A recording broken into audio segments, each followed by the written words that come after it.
তাই জন্য এই যে প্রত্যেক দিন মাথার জল দেওয়া এবং সপ্তাহে অন্তত 2-3 দিন শ্যাম্পু করা, এটা শীতকালেও দরকার।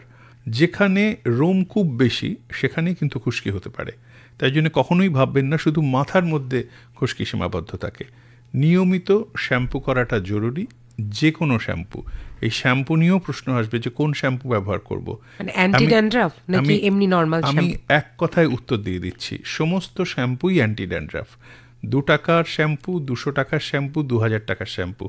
একটা খুব ক্রুড উদাহরণ দিচ্ছি, আমাদের বাড়িতে যারা পরিচারিকা থাকেন তাদের কাজটা হচ্ছে মেঝেটাকে পরিষ্কার রাখা, শ্যাম্পুর কাজও হচ্ছে তাই। মাথাটাকে পরিষ্কার রাখা, ওই মাথার ভেতরের জিনিস পরিষ্কার রাখাটা আপনার দায়িত্ব, মাথার উপরের চামড়াটার পরিষ্কার রাখা হচ্ছে শ্যাম্পুর দায়িত্ব। তাই জন্য যে শ্যাম্পুটার বোতলটা দেখতে ভালো, যে শ্যাম্পুটার গন্ধটা ভালো, যে শ্যাম্পুটার গন্ধটা ভালো আপনার লাগে, সেটাই আপনার শ্যাম্পু। জানবেন চিকিৎসক হিসেবে আমাদের কাছে সব কটাই এক, তার কারণ ভেতরের কেমিক্যাল ইনগ্রেডিয়েন্টগুলো মোটামুটি এক থাকে। যখন আমাদের এসে জিজ্ঞাসা করেন অ্যান্টি ড্যান্ড্রাফ শ্যাম্পু মাখবো, জানবেন সব কটা শ্যাম্পুই অ্যান্টি ড্যান্ড্রাফ। সব কুকুর, সব বেড়ালি যেরকম মাংসাশী, ঠিক সেরকম প্রত্যেকটা শ্যাম্পু কিন্তু অ্যান্টি ড্যান্ড্রাফ। আলাদা করে কোনো শ্যাম্পু মেখে চুল বেড়েও যায় না, গজায়ও না, পড়েও যায় না।